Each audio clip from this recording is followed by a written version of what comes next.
Assalamualaikum warahmatullahi wabarakatuh. Perkenalkan, nama saya Arif Ramadan, NIM 811418382. Pada kesempatan kali ini saya akan menjelaskan mengenai penelitian hukum secara normatif, secara empiris, dan juga secara sosiologis. Yang pertama yaitu metode penelitian hukum normatif. Metode penelitian hukum jenis ini juga sering disebut sebagai penelitian hukum doktriner atau penelitian perpustakaan. Kenapa hal itu dapat terjadi? Karena penelitian jenis ini sangat erat hubungannya dengan peraturan-peraturan tertulis, sehingga erat hubungannya pada perpustakaan karena akan membutuhkan data-data yang bersifat sekunder pada perpustakaan. Dalam penelitian hukum normatif yang dikaji dari peraturan tersebut terdapat beberapa aspek, mulai dari aspek secara teori filosofis, juga perbandingan struktur maupun komposisi, konsistensi maupun penjelasan umum dan penjelasan pada tiap pasal. Formalitas dan kekuatan mengikat suatu undang-undang juga termasuk dalam bahasan dari penelitian hukum normatif ini. Sehingga dapat kita simpulkan pada penelitian hukum normatif mempunyai cakupan yang sangat luas. Kemudian yang kedua yaitu metode penelitian hukum empiris, di mana metode penelitian hukum empiris pada dasarnya merupakan penggabungan antara metode penelitian hukum normatif yang ditambahkan atau ada penambahan pada unsur empirisnya.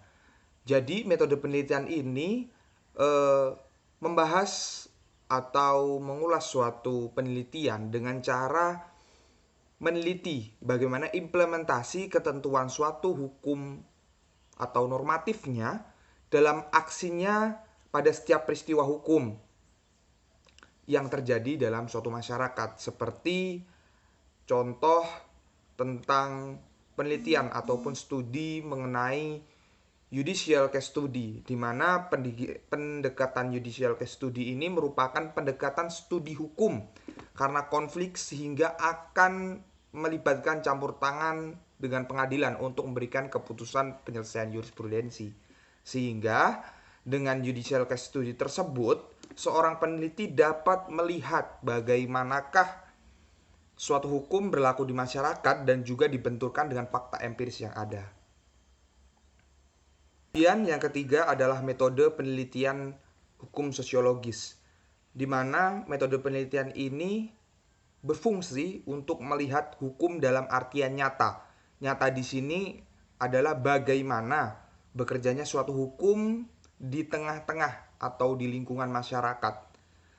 Dikarenakan metode penelitian ini yang dekat dengan dan erat hubungannya dalam lingkungan hidup masyarakat, maka penelitian ini dikatakan sebagai penelitian hukum sosiologis. Dapat dikatakan juga bahwa penelitian hukum ini yang diambil adalah fakta-fakta yang ada di dalam masyarakat, badan hukum maupun badan pemerintahan terkait dengan berjalannya suatu hukum yang sudah ada atau hukum positif yang berlaku dan ada di lingkungan tersebut. Begitu, terima kasih.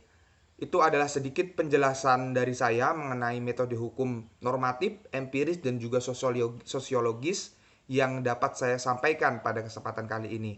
Terima kasih. Wassalamualaikum warahmatullahi wabarakatuh.